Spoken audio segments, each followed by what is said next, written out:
Ice cream খেতে আমরা সবাই খুব ভালোবাসি, কিন্তু ক্রিম বা কনডেন্স মিল্কের ঝামেলার কারণে অনেকে বাড়িতে আইসক্রিম বানাতেই চান না। তাই আপনাদের জন্য আজ আমি নিয়ে এলাম ঘরে থাকা সামান্য কয়েকটা উপকরণের তৈরি দুর্দান্ত স্বাদের কফি আইসক্রিম রেসিপি। নমস্কার বন্ধুরা, আপনারা দেখছেন মিস সিস্টার্স চ্যানেল। আজ আমি এই ভিডিওতে বিটার, ক্রিম আর কনডেন্স মিল্ক ছাড়াই ঘরে থাকা সামান্য কয়েকটা উপকরণ দিয়ে একদম দোকানের মতো ক্রিমি আইসক্রিম তৈরি করে দেখাবো। যারা সহজ রান্নায় সেরা স্বাদ খুঁজছেন, আজকের ভিডিওটা তাদের জন্য। আশা করছি ছোট বড় সবারই এই রেসিপিটি ভীষণ ভালো লাগবে। তাহলে চলুন বন্ধুরা, দেখে নেওয়া যাক কফি আইসক্রিম কিভাবে তৈরি করবেন। আইসক্রিম বানানোর জন্য একটা কড়াইয়ের মধ্যে আমি নিয়ে নিচ্ছি 500 ml দুধ। এখানে আমি ফুল ক্রিম দুধ নিয়েছি। দুধটা আগেই গরম করে ঠান্ডা করে নিয়েছি। লিকুইড দুধের মধ্যে দিয়ে দিচ্ছি 2 টেবিল চামচ কর্নফ্লাওয়ার আর 2 টেবিল চামচ পাউডার দুধ। কর্নফ্লাওয়ার আর পাউডার দুধ ভালো করে মিশিয়ে নিচ্ছি। ঠান্ডা দুধের মধ্যে কর্নফ্লাওয়ার আর পাউডার দুধ ভালো করে মিশিয়ে নিতে হবে, যাতে কোনো রকম লাম্পস থেকে না যায়। সব কিছু ভালো করে মিশে গেছে। এখন আমি গ্যাস জ্বালিয়ে নিচ্ছি। প্রথমে গ্যাসের ফ্লেমটা হাইয়ে রেখে দুধ গরম করে নিতে হবে। যখন দুধ ফুটতে শুরু করবে তখন গ্যাসের ফ্লেমটা একেবারে লো করে দিতে হবে। লো ফ্লেমে দুধ তত সময় পর্যন্ত ফোটাতে হবে যত সময় না পর্যন্ত একটু ঘন হয়ে যাচ্ছে। যেহেতু এর মধ্যে কর্নফ্লাওয়ার দেওয়া আছে, তাই এটা ঘন হতে খুব বেশি সময় লাগবে না। এটা ক্রমাগত নাড়াচাড়া করতে হবে, না হলে তলায় লেগে যাবে। আইসক্রিম বানানোর জন্য যে দুধ ব্যবহার করবেন তার মধ্যে যেন কোনো জল না থাকে। জল থাকলে বরফ জমে যাবে। আর চেষ্টা করবেন ফুল ক্রিম দুধ নেওয়ার, তাহলে আইসক্রিমের টেস্ট খুব ভালো হবে। দুধের ঘনত্বটা যখন এইরকম হয়ে যাবে, হাতা বা খুন্তির ওপরে এরকম একটা লেয়ার পড়বে, ঠিক সেই পর্যায়ে এর মধ্যে দিয়ে দিতে হবে চিনি আর কফি পাউডার। চিনি দিলাম 4 চামচ আর কফি পাউডার দিচ্ছি 2 চামচ। এখানে আমি গোটা চিনি ব্যবহার করেছি। আপনি চাইলে মিক্সিতে চিনি গুঁড়ো করে গুঁড়ো চিনিও ব্যবহার করতে পারেন। সব কিছু ভালো করে মিশিয়ে নিয়ে লো ফ্লেমে আবারও আমি এটা 2 মিনিটের জন্য ফোটাবো। 2 মিনিট পর মিশ্রণটা অনেকটাই ঘন হয়ে গেছে। এই পর্যায়ে গ্যাস অফ করে মিশ্রণটা আমি ঠান্ডা করে নেব।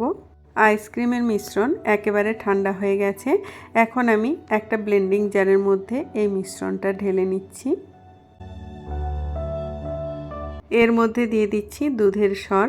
এখানে আমি হাফ কাপ দুধের সর নিয়েছি। আপনার কাছে যদি হাফ কাপ না থাকে, যদি 2 চামচ 3 চামচ থাকে, আপনি সেটাই নিতে পারেন। এবার এই মিশ্রণ আর দুধের সর কয়েক সেকেন্ডের জন্য ব্লেন্ড করে নেব। খুব বেশি সময় ব্লেন্ড করার প্রয়োজন নেই, কয়েক সেকেন্ডেই ব্লেন্ড করতে হবে। আপনারা দেখতেই পাচ্ছেন কোনো রকম ক্রিম আর কনডেন্স মিল্ক ছাড়াই একেবারে ক্রিমি আইসক্রিমের মিশ্রণ তৈরি হয়ে গেছে। ব্লেন্ড করে নেওয়ার পরে মিশ্রণটা আমি একটা এয়ারটাইট কন্টেনারে ঢেলে নিচ্ছি।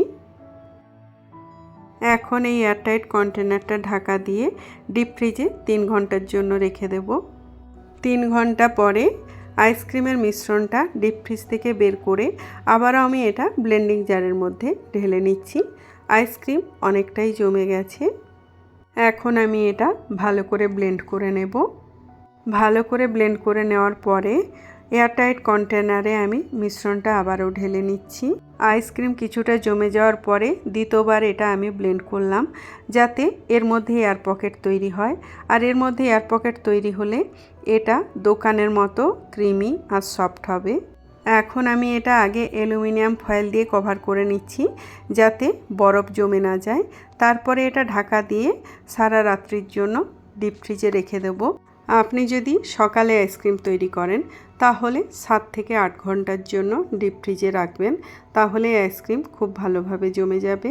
আপনার কাছে যদি অ্যালুমিনিয়াম ফয়েল না থাকে, তাহলে আপনি প্লাস্টিক শিট দিয়েও এটা কভার করতে পারেন। যেমন দুধের প্যাকেট, সেটা দিয়েও আপনি এটা ঢেকে দিতে পারেন। পরের দিন আমাদের কফি আইসক্রিম খুব ভালোভাবে জমে গেছে। এখন আমি আইসক্রিমটা ডিমোল্ড করব।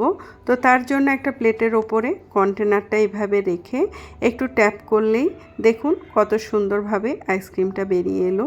আমি এইভাবে লম্বা লম্বা করে আইসক্রিমটা কেটে নিচ্ছি। আপনি আপনার পছন্দ মতো যে কোনো শেপে এটা কাটতে পারেন। তো বন্ধুরা দেখতেই পেলেন এই রেসিপিটা এতটাই সহজ যে ছোট বড় সবাই বাড়িতে ট্রাই করতে পারবেন। ওপর থেকে সামান্য কফি পাউডার দিয়ে আমি আইসক্রিমটা একটু গার্নিশিং করে নিচ্ছি। আপনি চাইলে চকলেট গ্রেট করেও এর ওপরে দিতে পারেন। রেসিপিটা ভালো লাগলে ভিডিওটা লাইক অবশ্যই করবেন।